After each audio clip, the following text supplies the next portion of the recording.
사랑하는 성도님들, 오늘 이 시간 여러분과 함께 레위기 8장과 9장 말씀을 나누게 되어 참으로 감사합니다. 혹시 이런 생각 해보신 적 있으십니까? 내가 과연 하나님께서 원하시는 방식으로 살고 있는 것일까? 하나님께서 나를 정말 인정하고 계실까? 나의 예배와 헌신이 하나님 앞에 합당한 것일까? 이러한 질문들은 신앙생활을 하는 우리 모두가 한 번쯤은 마음속 깊이 품어보았던 고민들입니다.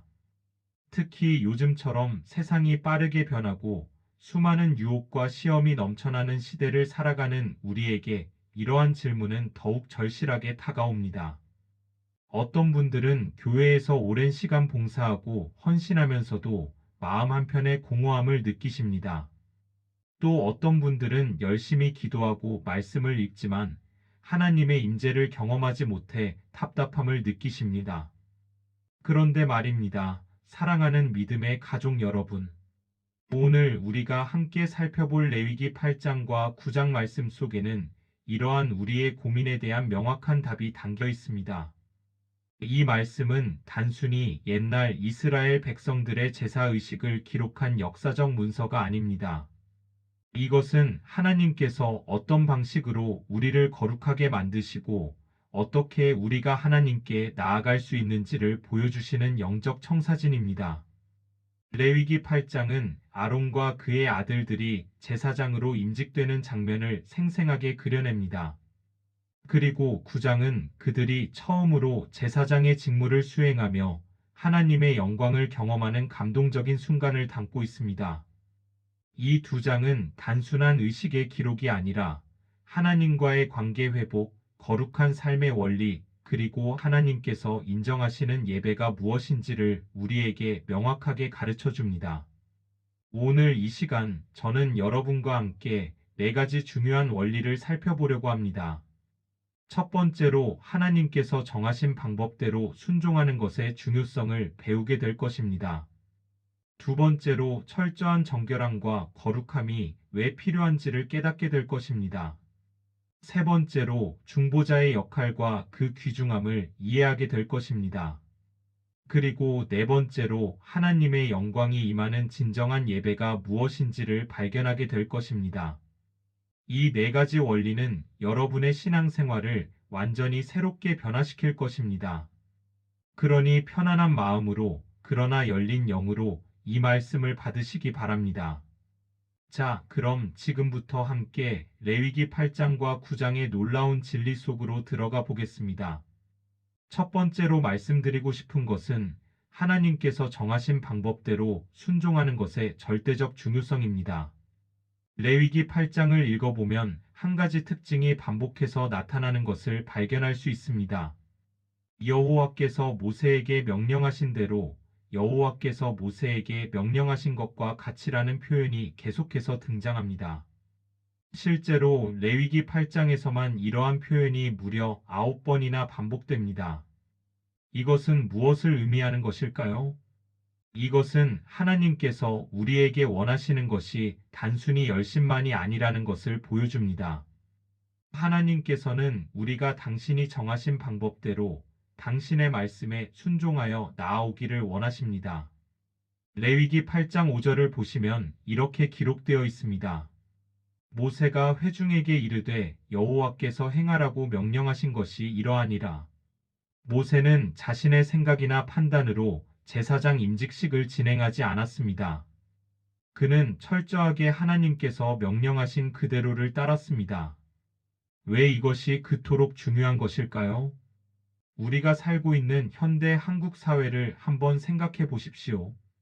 우리는 개인의 자유와 선택을 무엇보다 중요하게 여기는 시대에 살고 있습니다.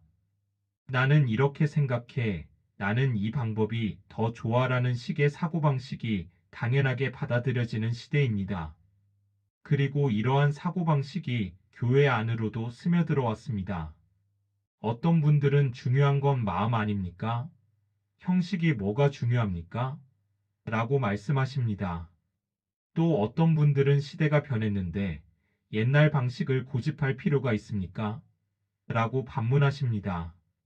그런데 사랑하는 성도님들, 레위기 8장이 우리에게 가르쳐 주는 것은 정반대입니다.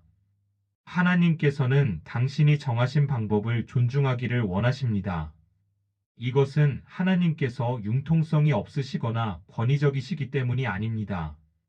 오히려 이것은 하나님께서 우리를 사랑하시기 때문입니다. 하나님께서는 우리가 당신께 안전하게 그리고 올바르게 나아올 수 있는 길을 마련해 주셨습니다. 우리 인간의 제한된 지혜로는 하나님께 나아가는 완전한 방법을 알 수 없습니다. 그래서 하나님께서 친히 그 길을 보여주신 것입니다. 레위기 8장 6절부터 9절을 보시면 아론과 그의 아들들을 물로 씻기는 장면이 나옵니다. 모세가 아론과 그의 아들들을 데려다가 물로 그들을 씻기고, 이것은 단순한 위생 절차가 아니었습니다. 이것은 영적인 정결함을 상징하는 의식이었습니다. 제사장이 되기 위해서는 먼저 깨끗하게 씻김을 받아야 했습니다. 그리고 이어서 9절부터 13절까지는 제사장의 옷을 입히는 장면이 나옵니다. 속옷, 겉옷, 에봇, 흉패, 관, 그리고 금패까지 하나하나 순서대로 입혔습니다. 왜 이렇게 복잡한 절차를 거쳐야 했을까요? 이것은 제사장의 직분이 얼마나 거룩하고 중요한 것인지를 보여주기 위함이었습니다. 그리고 동시에 하나님께 나아가는 것이 가볍게 여겨질 수 없는 일임을 가르쳐 주는 것이었습니다. 오늘날 우리에게도 마찬가지입니다. 우리가 하나님께 예배드리고 기도하고 헌신하는 모든 것에 있어서 하나님의 방법을 존중해야 합니다. 어떤 분들은 이렇게 물으실 수 있습니다. 그렇다면 구체적으로 무엇을 어떻게 해야 한다는 말입니까? 좋은 질문입니다. 예를 들어보겠습니다. 예배 시간에 늦게 오는 것이 습관이 되어 있는 분이 계십니까? 하나님은 마음을 보시니까 괜찮아라고 생각하실 수도 있습니다. 하지만 레위기 8장의 원리를 적용한다면 우리는 하나님을 만나는 시간을 준비하고 존중해야 합니다. 또 다른 예를 들어보겠습니다. 11조와 헌금에 대해 형편이 어려우니까 나중에 드리지 뭐라고 생각하시는 분이 계십니까?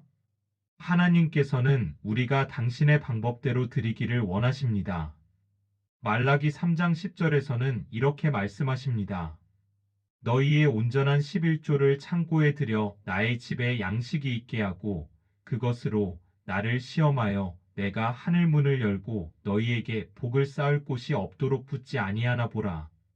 이것은 하나님께서 정하신 방법입니다. 우리의 형편이나 판단이 아니라 하나님의 말씀에 순종하는 것이 중요합니다. 또 한 가지 예를 더 말씀드리겠습니다. 기도할 때 우리 마음대로 하나님께 요구하고 조건을 다는 것이 아니라 주님께서 가르쳐 주신 기도의 방법을 따라야 합니다. 마태복음 6장 9절부터 13절까지 예수님께서 가르쳐 주신 주기도문을 보십시오. 하늘에 계신 우리 아버지여 이름이 거룩히 여김을 받으시오며 나라가 임하시오며 뜻이 하늘에서 이루어진 것 같이 땅에서도 이루어지이다. 먼저 하나님을 높이고 하나님의 뜻을 구하는 것으로 시작합니다. 우리의 필요를 구하는 것은 그 다음입니다. 이것이 하나님께서 가르쳐 주신 기도의 순서입니다. 사랑하는 성도님들, 레위기 8장이 우리에게 가르쳐 주는 첫 번째 원리는 명확합니다. 하나님께서 정하신 방법대로 순종하라는 것입니다. 우리의 생각이 아무리 좋아 보여도 하나님의 방법을 따라야 합니다. 우리의 판단이 아무리 합리적으로 보여도 하나님의 말씀에 순종해야 합니다. 이것이 하나님께서 인정하시고 축복하시는 길입니다. 모세가 하나님의 명령대로 철저하게 순종했을 때 결국 9장 23절과 24절에서 어떤 일이 일어났습니까? 모세와 아론이 회막에 들어갔다가 나와서 백성에게 축복하였더니 여호와의 영광이 온 백성에게 나타나며 불이 여호와 앞에서 나와 제단 위에 번제물과 기름을 사른지라 온 백성이 이를 보고 소리 지르며 엎드렸더라. 하나님의 영광이 나타났습니다. 이것이 순종의 결과입니다. 여러분도 하나님께서 정하신 방법대로 순종하실 때 여러분의 삶에 하나님의 영광이 나타날 것입니다. 두 번째로 말씀드리고 싶은 것은 철저한 정결함과 거룩함의 필요성입니다. 레위기 8장을 계속해서 읽어보면 정결함과 거룩함에 대한 강조가 반복해서 나타나는 것을 볼 수 있습니다. 앞서 말씀드린 것처럼 아론과 그의 아들들은 먼저 물로 씻김을 받았습니다. 그런데 씻김은 거기서 끝나지 않았습니다. 레위기 8장 14절부터 17절까지를 보시면 속죄제를 드리는 장면이 나옵니다. 그가 또 속죄제의 수송아지를 끌어오니 아론과 그의 아들들이 그 속죄제의 수송아지 머리에 안수함에 모세가 잡고 그 피를 가져다가 손가락으로 제단의 넷불에 발라 제단을 깨끗하게 하고, 왜 이렇게 철저하게 정결케 하는 의식을 거쳐야 했을까요? 이것은 하나님의 거룩하심 때문입니다. 하나님께서는 절대적으로 거룩하신 분이십니다. 이사야 6장 3절에서 스랍들이 서로 외치는 소리를 들어보십시오. 거룩하다 거룩하다 거룩하다 만군의 여호와여, 그의 영광이 온 땅에 충만하도다. 하나님의 가장 중요한 속성 중 하나가 바로 거룩함입니다. 그리고 이 거룩하신 하나님께 나아가기 위해서는 우리도 거룩해야 합니다. 레위기 11장 44절에서 하나님께서는 이렇게 말씀하십니다. 나는 여호와 너희의 하나님이라. 내가 거룩하니 너희도 몸을 구별하여 거룩하게 하라. 이것은 선택사항이 아닙니다. 이것은 하나님께서 우리에게 주신 명령입니다. 그런데 사랑하는 성도님들, 우리가 정직하게 우리 자신을 돌아보면 어떻습니까? 우리는 과연 거룩합니까? 우리의 생각, 우리의 말, 우리의 행동이 과연 하나님 앞에 깨끗합니까? 솔직히 말씀드리면 우리는 모두 죄인입니다. 로마서 3장 23절은 이렇게 선언합니다. 모든 사람이 죄를 범하였음에 하나님의 영광에 이르지 못하더니 우리는 모두 하나님의 기준에 미치지 못합니다. 그렇다면 우리는 어떻게 해야 합니까? 희망이 없는 것입니까? 아닙니다. 사랑하는 믿음의 가족 여러분.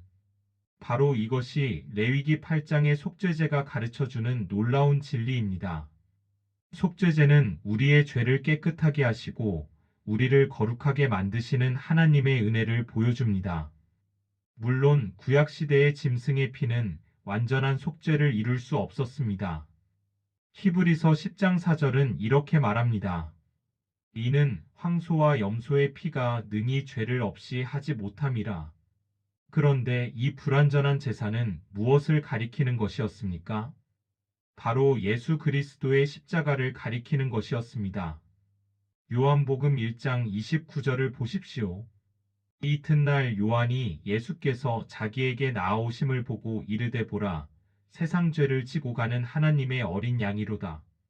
예수님께서 바로 우리의 죄를 위한 완전한 속죄 제물이 되셨습니다. 레위기 8장의 아론과 그의 아들들이 제사장이 되기 위해 속죄제를 드렸던 것처럼 우리도 예수님의 피로 씻김을 받아야 합니다. 요한일서 1장 7절은 이렇게 말씀합니다. 그가 빛 가운데 계신 것 같이 우리도 빛 가운데 행하면 우리가 서로 사귐이 있고 그 아들 예수의 피가 우리를 모든 죄에서 깨끗하게 하실 것이요. 이것이 우리가 거룩하게 될 수 있는 유일한 길입니다. 우리 자신의 노력으로는 결코 거룩해질 수 없습니다. 오직 예수 그리스도의 보혈로만 가능합니다. 그런데 여기서 한 가지 중요한 점이 있습니다. 예수님을 믿어 구원받은 우리는 이미 깨끗함을 받았습니다. 그런데 우리는 여전히 이 세상에서 살아가면서 죄의 유혹과 씨름합니다. 그래서 우리는 매일 영적으로 깨끗함을 유지해야 합니다. 요한복음 13장을 보시면 예수님께서 제자들의 발을 씻기시는 장면이 나옵니다. 베드로가 처음에는 거부했지만 예수님께서 이렇게 말씀하셨습니다. 이미 목욕한 자는 발밖에 씻을 필요가 없느니라. 온 몸이 깨끗하니라. 우리는 예수님을 믿을 때 이미 목욕했습니다. 전체적으로 깨끗함을 받았습니다. 하지만 우리는 이 세상을 살아가면서 발이 더러워집니다. 그래서 매일 발을 씻는 것이 필요합니다. 이것이 무엇을 의미합니까?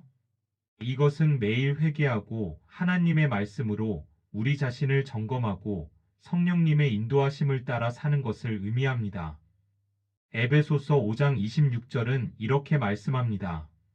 이는 곧 물로 씻어 말씀으로 깨끗하게 하사 거룩하게 하시고 하나님의 말씀이 우리를 깨끗하게 합니다. 우리가 매일 성경을 읽고 묵상할 때 성령님께서 우리의 마음을 비춰주시고 정결케 하십니다. 시편 119편 9절은 이렇게 질문하고 답합니다. 청년이 무엇으로 그의 행실을 깨끗하게 하리이까?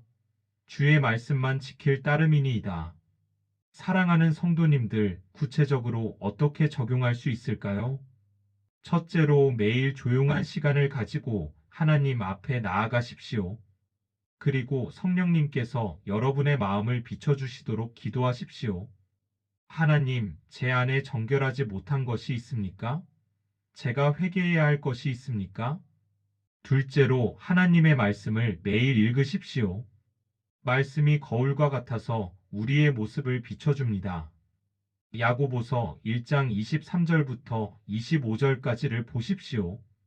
누구든지 말씀을 듣고 행하지 아니하면 그는 거울로 자기의 생긴 얼굴을 보는 사람과 같아서 제 자신을 보고 가서 그 모습이 어떠했는지를 곧 잊어버리거니와 자유롭게 하는 온전한 율법을 들여다보고 있는 자는 듣고 잊어버리는 자가 아니요 실천하는 자니 이 사람은 그 행하는 일에 복을 받으리라. 셋째로 죄를 멀리하고 거룩한 삶을 추구하십시오. 고린도후서 7장 1절은 이렇게 권면합니다. 그런즉 사랑하는 자들아 이 약속을 가진 우리는 하나님을 두려워하는 가운데서 거룩함을 온전히 이루어 육과 영의 온갖 더러운 것에서 자신을 깨끗하게 하자. 이것은 한 번에 이루어지는 것이 아닙니다. 평생에 걸친 여정입니다. 하지만 성령님께서 우리와 함께 하시며 우리를 도우십니다. 빌립보서 1장 6절의 약속을 기억하십시오.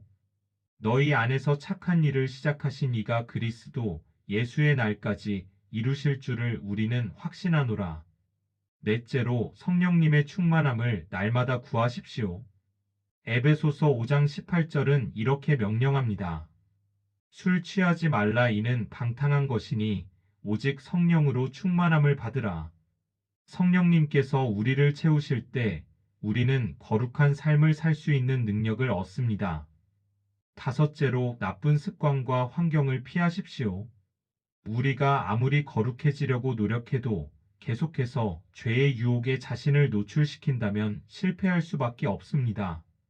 잠언 4장 14절과 15절은 이렇게 경고합니다. 악인의 길에 들어가지 말며 악을 행하는 자의 길로 다니지 말라. 그 길을 피하고 지나가지 말며 돌이켜 떠나갈지어다. 여섯째로 거룩한 친구들과 교제하십시오. 잠언 13장 20절은 말합니다. 지혜로운 자와 동행하면 지혜를 얻고 미련한 자와 사귀면 해를 받느니라. 우리 주변의 사람들이 우리에게 큰 영향을 미칩니다. 거룩함을 추구하는 성도들과 함께할 때 우리도 그들로부터 격려와 힘을 얻습니다. 사랑하는 성도님들, 레위기 8장의 두 번째 원리는 명확합니다. 철저한 정결함과 거룩함이 필요하다는 것입니다. 이것은 우리가 거룩하신 하나님께 나아가기 위한 필수 조건입니다. 그리고 감사하게도 예수 그리스도께서 우리를 위해 길을 열어주셨습니다. 우리는 예수님의 보혈로 깨끗함을 받았고 성령님의 도우심으로 날마다 거룩함 속에서 성장할 수 있습니다. 이것이 하나님께서 우리에게 주신 놀라운 은혜입니다. 세 번째로 말씀드리고 싶은 것은 중보자의 역할과 그 귀중함입니다. 레위기 8장과 9장을 읽으면서 우리가 주목해야 할 중요한 인물이 있습니다. 바로 모세입니다. 모세는 이 모든 임직식과 제사의식을 주관했습니다. 그는 아론과 그의 아들들을 위해 중보자의 역할을 감당했습니다. 레위기 8장 14절을 다시 한번 보십시오. 그가 또 속죄제의 수송아지를 끌어오니 아론과 그의 아들들이 그 속죄제의 수송아지 머리에 안수하매 누가 이 속죄제를 집리했습니까? 모세였습니다. 아론과 그의 아들들은 아직 제사장으로 임직되기 전이었기 때문에 스스로를 위한 제사를 드릴 수 없었습니다.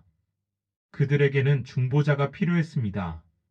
그리고 모세가 바로 그 중보자 역할을 했습니다. 이것은 매우 중요한 영적 진리를 담고 있습니다.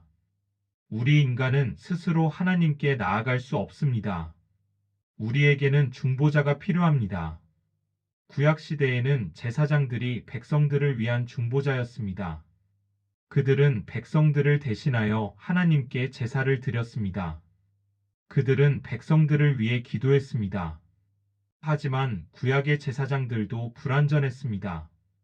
그들 자신도 죄인이었기 때문입니다. 히브리서 5장 2절과 3절은 이렇게 말합니다. 그가 무식하고 미혹된 자를 능히 용납할 수 있는 것은 자기도 연약에 휩싸여 있음이라. 그러므로 백성을 위하여 속죄제를 드림과 같이 또한 자신을 위하여도 드리는 것이 마땅하니라. 제사장들은 백성들을 위해 제사를 드리기 전에 먼저 자신을 위한 제사를 드려야 했습니다. 레위기 9장 7절을 보시면 이것이 명확히 나타납니다. 모세가 아론에게 이르되 너는 제단에 나아가 내 속죄제와 내 번제를 드려서 너를 위하여 백성을 위하여 속죄하고 먼저 너를 위하여 그 다음 백성을 위하여 순서입니다. 이것이 구약 제사장 제도의 한계였습니다. 하지만 감사하게도 신약에서 우리는 완전한 중보자를 만났습니다. 바로 예수 그리스도이십니다. 히브리서 7장 26절부터 27절까지를 보십시오.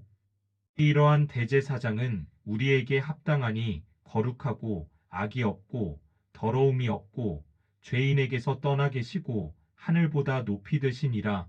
그는 저 대제사장들이 먼저 자기 죄를 위하고 다음에 백성의 죄를 위하여 날마다 제사 드리는 것과 같이 할 필요가 없으니 이는 그가 단번에 자기를 드려 이루셨음이라.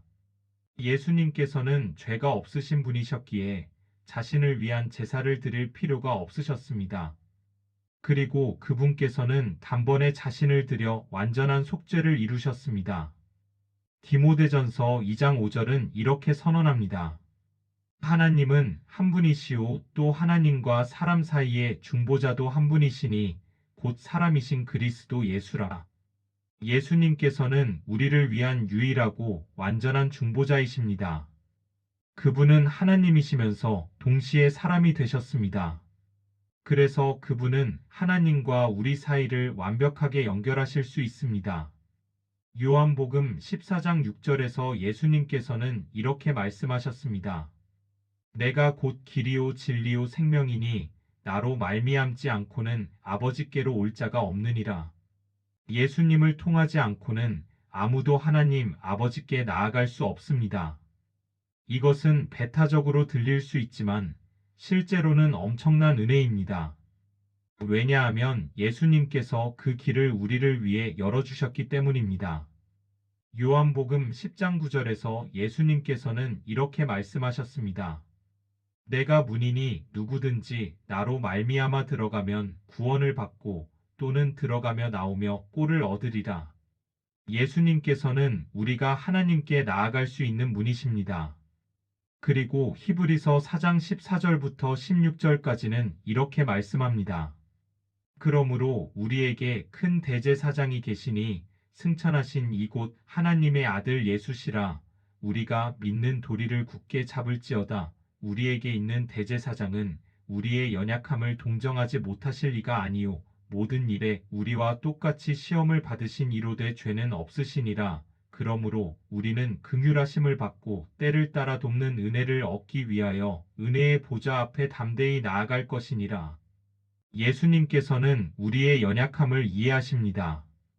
그분께서는 우리와 같은 시험을 받으셨습니다. 그래서 그분께서는 우리를 긍휼히 여기시고 도와주십니다. 이것은 구약의 제사장들과는 다른 점입니다. 구약의 제사장들도 죄인이었고 백성들의 고통을 완전히 이해할 수 없었습니다. 하지만 예수님께서는 우리의 모든 것을 이해하십니다. 그리고 지금도 하늘 보좌 우편에서 우리를 위해 간구하고 계십니다. 로마서 8장 34절은 이렇게 말씀합니다.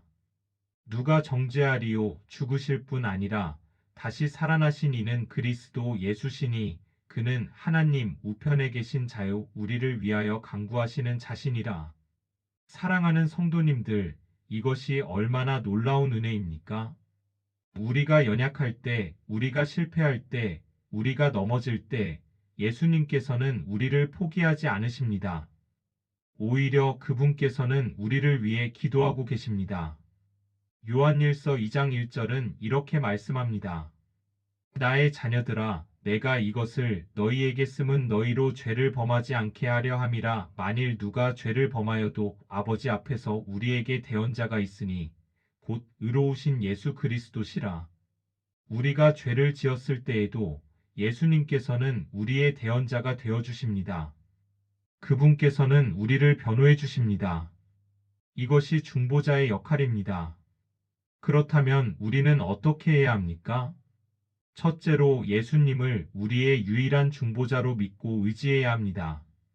사도행전 4장 12절은 이렇게 선언합니다. 다른 이로서는 구원을 받을 수 없나니 천하 사람 중에 우리를 구원할 다른 이름을 주신 일이 없음이라.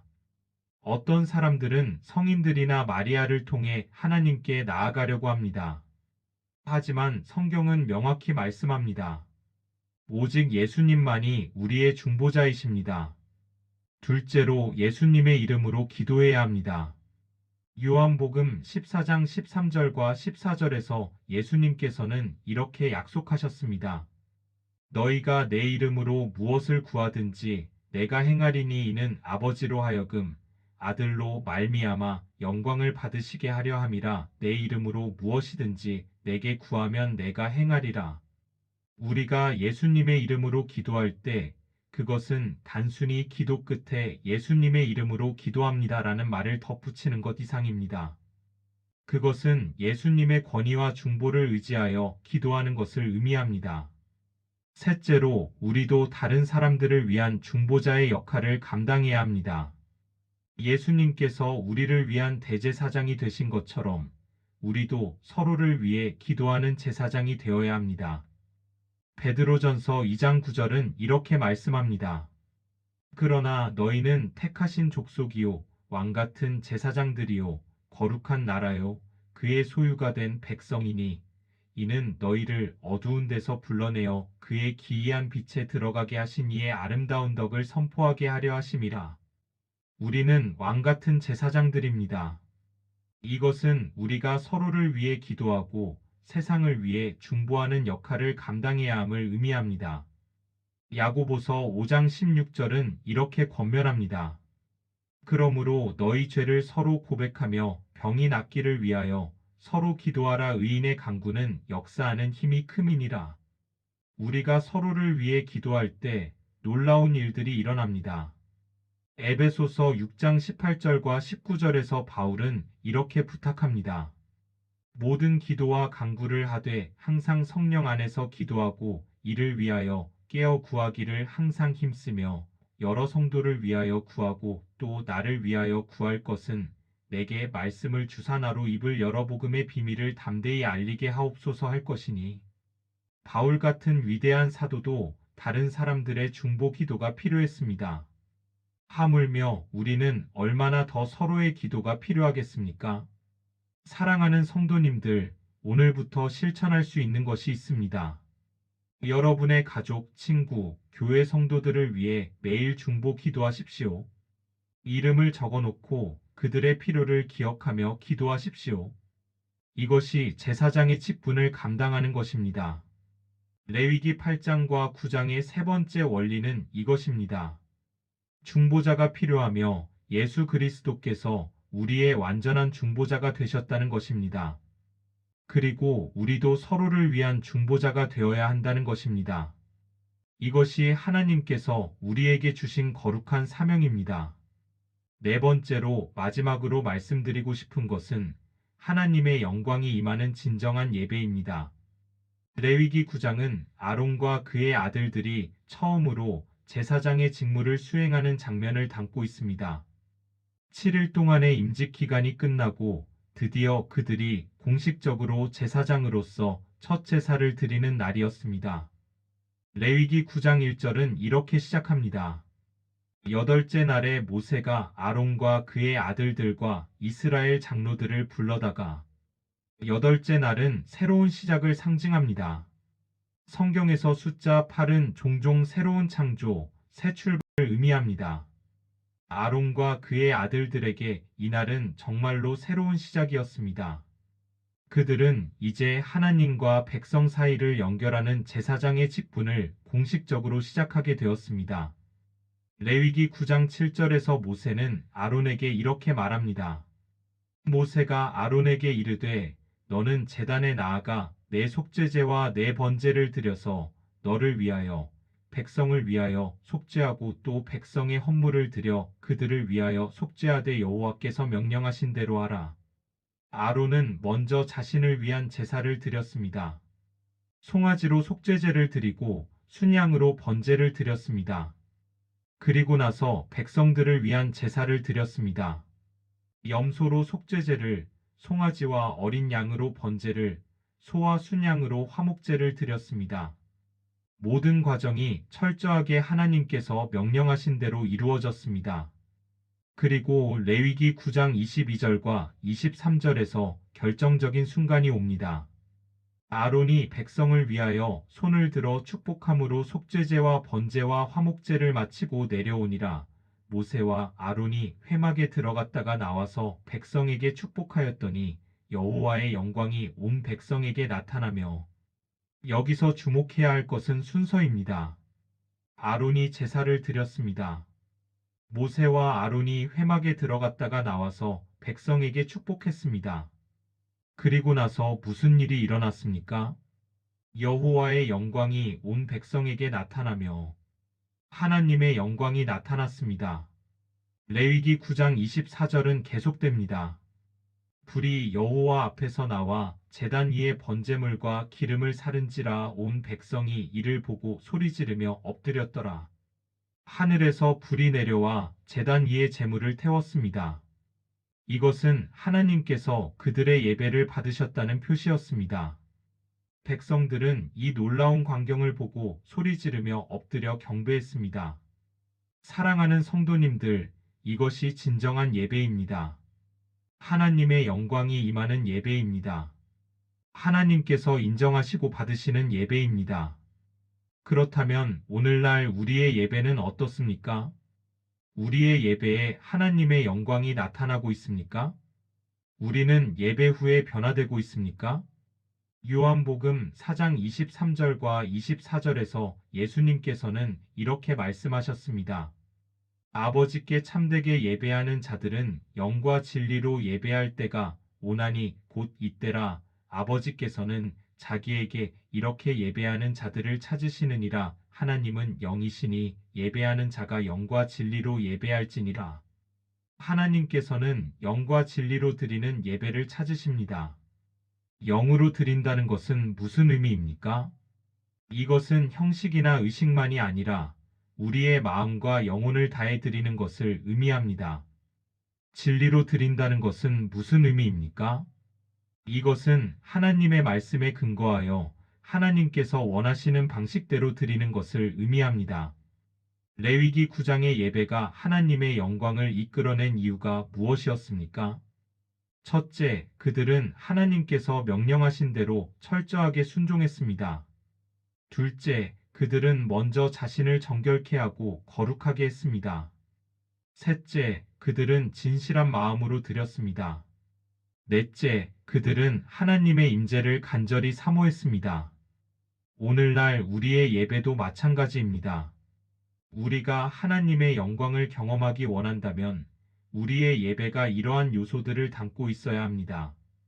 로마서 12장 1절은 이렇게 권면합니다.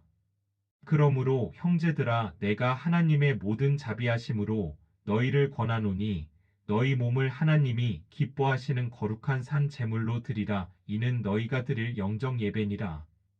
우리의 삶 전체가 예배가 되어야 합니다. 주일에 교회에서 한두 시간 드리는 예배만이 예배가 아닙니다.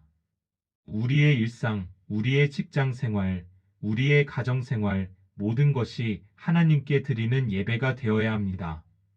고린도전서 10장 31절은 이렇게 말씀합니다. 그런즉 너희가 먹든지 마시든지 무엇을 하든지 다 하나님의 영광을 위하여 하라. 우리가 먹고 마시는 일상적인 것들까지도 하나님의 영광을 위해 해야 합니다. 이것이 진정한 예배의 삶입니다. 그렇다면 구체적으로 어떻게 해야 할까요? 첫째로 예배를 준비하는 마음을 가지십시오. 주일 아침에 급하게 서둘러 교회에 오는 것이 아니라 토요일 밤부터 마음을 준비하십시오. 충분한 휴식을 취하고 깨끗한 옷을 준비하고 마음을 정리하십시오. 시편 100편 4절은 이렇게 말씀합니다. 감사함으로 그의 문에 들어가며 찬송함으로 그의 궁정에 들어가서 그에게 감사하며 그의 이름을 송축할지어다. 감사와 찬송의 마음으로 예배에 나아가야 합니다. 둘째로 예배 중에 집중하십시오. 찬양할 때는 진심으로 찬양하십시오. 말씀을 들을 때는 귀를 기울이고 마음에 새기십시오. 기도할 때는 하나님과 대화하십시오. 야고보서 4장 8절은 이렇게 약속합니다. 하나님을 가까이 하라 그리하면 너희를 가까이 하시리라. 우리가 하나님께 가까이 나아갈 때 하나님께서도 우리에게 가까이 오십니다. 셋째로 예배 후에 변화되는 삶을 살아야 합니다. 예배는 일주일의 끝이 아니라 시작입니다. 우리는 예배에서 받은 은혜와 말씀을 가지고 세상으로 나아가야 합니다. 야고보서 1장 22절은 이렇게 경고합니다. 너희는 말씀을 행하는 자가 되고 듣기만 하여 자신을 속이는 자가 되지 말라. 말씀을 듣고 행하지 않는다면 우리는 자신을 속이는 것입니다. 넷째로 일상에서 하나님을 예배하십시오. 출근길에 일하는 중에 집안일을 할 때에도 하나님을 생각하고 기도하십시오. 골로새서 3장 23절은 이렇게 말씀합니다. 무슨 일을 하든지 마음을 다하여 주께 하듯 하고 사람에게 하듯 하지 말라. 우리가 하는 모든 일을 주님께 하듯 한다면 그것이 바로 예배입니다. 다섯째로 다른 사람들을 섬기십시오. 마태복음 25장 40절에서 예수님께서는 이렇게 말씀하셨습니다. 임금이 대답하여 이르시되 내가 진실로 너희에게 이르노니 너희가 여기 내 형제 중에 지극히 작은 자 하나에게 한 것이 곧 내게 한 것이니라. 우리가 다른 사람들을 섬길 때 그것은 예수님을 섬기는 것입니다. 여섯째로 항상 감사하십시오. 데살로니가전서 5장 16절부터 18절까지는 이렇게 권면합니다. 항상 기뻐하라 쉬지 말고 기도하라 범사에 감사하라 이것이 그리스도 예수 안에서 너희를 향하신 하나님의 뜻이니라. 감사는 예배의 핵심입니다. 우리가 범사에 감사할 때 우리의 삶 전체가 예배가 됩니다. 일곱째로 하나님의 임재를 사모하십시오. 시편 42편 1절과 2절은 이렇게 고백합니다. 하나님이여 사슴이 시냇물을 찾기에 갈급함같이 내 영혼이 주를 찾기에 갈급하니이다. 내 영혼이 하나님 곧 살아계시는 하나님을 갈망하나니 내가 어느 때에 나아가서 하나님의 얼굴을 배울까? 이러한 갈급함이 우리 안에 있어야 합니다. 레위기 9장의 이스라엘 백성들은 하나님의 임재를 경험했습니다. 하나님의 영광이 나타났고 하늘에서 불이 내려왔습니다. 그들은 이것을 보고 소리 지르며 엎드려 경배했습니다. 사랑하는 성도님들, 우리도 하나님의 영광을 경험할 수 있습니다. 하나님께서는 변하지 않으셨습니다. 그분께서는 여전히 당신을 진실하게 예배하는 자들과 함께 하십니다. 말라기 3장 6절에서 하나님께서는 이렇게 말씀하셨습니다. 나 여호와는 변하지 아니하나니. 하나님께서는 어제나 오늘이나 영원토록 동일하신 분이십니다. 그리고 히브리서 13장 8절은 이렇게 선언합니다. 예수 그리스도는 어제나 오늘이나 영원토록 동일하시니라. 예수님도 변하지 않으십니다. 그분께서는 오늘도 우리와 함께 하시고 우리의 예배를 받으시기를 원하십니다. 마태복음 18장 20절에서 예수님께서는 이렇게 약속하셨습니다. 두세 사람이 내 이름으로 모인 곳에는 나도 그들 중에 있느니라. 우리가 예수님의 이름으로 모일 때 주님께서 우리와 함께 하십니다.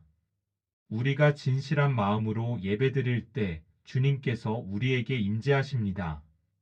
요한계시록 3장 20절에서 예수님께서는 이렇게 말씀하십니다. 볼지어다 내가 문 밖에 서서 두드리노니 누구든지 내 음성을 듣고 문을 열면 내가 그에게로 들어가 그와 더불어 먹고 그는 나와 더불어 먹으리라. 예수님께서는 우리의 마음 문을 두드리고 계십니다. 우리가 문을 열 때 주님께서 들어오셔서 우리와 교제하십니다. 이것이 바로 진정한 예배입니다. 하나님과의 친밀한 교제입니다. 레위기 8장과 9장이 우리에게 가르쳐주는 네 번째 원리는 이것입니다. 하나님의 영광이 임하는 진정한 예배를 드려야 한다는 것입니다. 형식만의 예배가 아니라 우리의 마음과 삶 전체를 드리는 예배를 드려야 합니다. 그럴 때 하나님께서 우리의 예배를 받으시고 우리에게 당신의 영광을 나타내실 것입니다. 사랑하는 성도님들, 오늘 우리는 함께 레위기 8장과 9장을 통해 네 가지 중요한 원리를 배웠습니다. 첫 번째로 하나님께서 정하신 방법대로 순종하는 것의 중요성을 배웠습니다. 우리의 생각이나 판단이 아니라 하나님의 말씀에 순종해야 합니다. 두 번째로 철저한 정결함과 거룩함의 필요성을 배웠습니다. 예수님의 보혈로 깨끗함을 받고 매일 성령님의 도우심으로 거룩한 삶을 살아야 합니다. 세 번째로 중보자의 역할과 그 귀중함을 배웠습니다.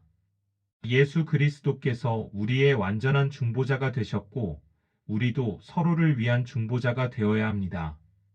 네 번째로 하나님의 영광이 임하는 진정한 예배를 배웠습니다. 우리의 삶 전체가 하나님께 드리는 예배가 되어야 합니다. 이 네 가지 원리는 단순한 지식이 아닙니다. 이것은 우리가 실천해야 할 삶의 원리입니다. 우리가 이 원리들을 우리의 삶에 적용할 때 놀라운 변화가 일어날 것입니다. 레위기 9장의 이스라엘 백성들이 하나님의 영광을 경험했던 것처럼 우리도 하나님의 임재와 영광을 경험하게 될 것입니다. 여러분의 가정에 하나님의 평강이 임할 것입니다. 여러분의 직장과 사업에 하나님의 축복이 임할 것입니다. 여러분의 관계들이 회복되고 치유될 것입니다. 여러분의 영혼이 새롭게 될 것입니다. 이 모든 것이 가능한 이유는 무엇입니까? 하나님께서 우리를 사랑하시고 우리와 함께하기를 원하시기 때문입니다. 레위기 8장과 9장은 단순히 옛날 이야기가 아닙니다. 이것은 오늘 우리를 위한 하나님의 말씀입니다. 하나님께서는 오늘도 우리에게 말씀하고 계십니다. 내게로 오라, 내 방법대로 오라, 정결한 마음으로 오라, 진실하게 예배하라. 그리고 약속하십니다. 그리하면 내 영광을 내게 나타내리라. 사랑하는 성도님들, 오늘 이 말씀을 듣고 계신 여러분 모두가 이 축복을 경험하시기를 진심으로 바랍니다. 오늘부터 하나님의 방법대로 순종하십시오. 오늘부터 거룩한 삶을 추구하십시오. 오늘부터 서로를 위해 중보 기도하십시오. 오늘부터 진정한 예배자가 되십시오. 그럴 때 여러분의 삶에 하나님의 영광이 나타날 것입니다. 여러분이 레위기 9장 24절의 이스라엘 백성들처럼 하나님의 놀라운 역사를 경험하게 될 것입니다. 불이 여호와 앞에서 나와 제단 위에 번제물과 기름을 사른지라 온 백성이 이를 보고 소리지르며 엎드렸더라. 이러한 하나님의 임재와 역사가 여러분 모두에게 있기를 주님의 이름으로 축복합니다. 오늘 이 말씀이 여러분에게 도전이 되고 격려가 되었기를 바랍니다. 만약 이 말씀이 은혜가 되셨다면 좋아요 버튼을 눌러주시고 다른 분들과도 함께 나눠주시기 바랍니다. 그리고 댓글로 여러분의 생각과 은혜 받은 점을 나눠주시면 감사하겠습니다. 다음 시간에도 더욱 좋은 말씀으로 여러분을 찾아뵐 예정이니까 구독과 알림 설정도 꼭 부탁드립니다. 사랑하는 성도님들, 여러분의 가정과 일터에 하나님의 은혜와 평강이 충만하시기를 기도합니다. 여러분이 하시는 모든 일에 하나님의 축복이 넘치시기를 축원합니다. 주님의 이름으로 축복합니다.